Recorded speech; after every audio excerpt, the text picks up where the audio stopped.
Hello! Bonsoir, bonjour les amis. Alors Stéphane et Magali, initiateurs de vos aventures en famille, on se retrouve pour une nouvelle vidéo sur les routes de Normandie. Alors avec aujourd'hui, une vidéo sur la capacité d'adaptation. Oui, savoir s'adapter, savoir improviser, et ça c'est essentiel quand on veut vivre l'aventure.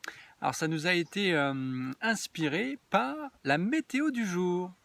Alors je ne sais pas si vous avez vu les quelques photos qu'on a postées, même alors là dans cette vidéo ça ne se voit pas trop, mais le temps est couvert depuis hier, et puis on a essuyé quelques averses, mais Gentil là. voilà, plutôt gentil et sans occasionner trop de gêne.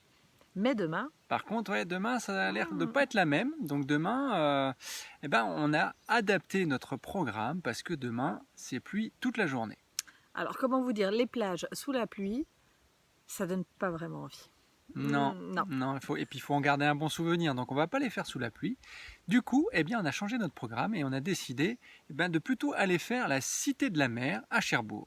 Donc on vous racontera et on vous prendra des photos de cette cité de la mer à Cherbourg. Mais revenons à notre sujet, la capacité d'adaptation. Ça c'est important. Très important, d'autant plus quand on l'associe à la notion d'aventure. Vivre une aventure, c'est s'adapter au climat, c'est s'adapter, je sais pas moi, aux imprévus, aux impromptus, aux impondérables aussi. Ouais, à ce qui nous entoure, aux événements, à la situation du moment, qui est, comme on le... par définition, est mystérieuse, inconnue. Alors, je vous entends déjà dire oui, mais c'est facile, là, partir à l'aventure, s'adapter, quand on a des enfants, c'est pas pareil, c'est compliqué, il n'y a pas que nous. Excuse. Non, Excuse it. non. Alors là, je vous arrête de suite. S'il y a bien des personnes capables de s'adapter et avec un potentiel d'adaptation largement supérieur au nôtre, c'est justement les enfants. En fait, quelque part, c'est un peu un fil rouge. Là, on voit au fur et à mesure des vidéos, souvent, on en arrive à la conclusion que les enseignants, c'est souvent les enfants. Oui, c'est vrai. Et qu'on a fort à gagner à s'inspirer des enfants. Donc effectivement, les enfants, naturellement, ont cette capacité à s'adapter, à improviser, à faire avec la situation du moment.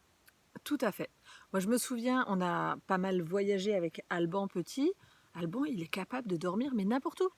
Alban, il a dormi dans le porte-bébé quand on randonnait 3 ans, quelques dizaines de kilos sur le dos, et lui, il ronflait comme ça. Il a dormi en vélo, il a dormi par terre, il est capable de s'endormir partout. Ça n'a jamais été un frein ni un souci. Dormir, manger, Ouais. voilà, toutes les premières nécessités, de toute façon, un enfant est capable Complètement. de se les adapter sans aucun souci.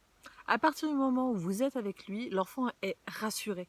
Donc il n'a pas besoin d'autre chose en fait. Si vous êtes là, tout va bien. Donc plus d'excuses. Vous avez des enfants, vous pouvez partir à l'aventure. Allez, prenez le sac à dos, c'est parti. Bon, et nous, on va reprendre notre sac à dos. Alors demain, ça va être un sac à dos pour l'intérieur, puisqu'on va faire des visites. Mais on se retrouve très très vite pour de nouvelles aventures et pour de nouvelles vidéos. Bye. Bye bye, ciao.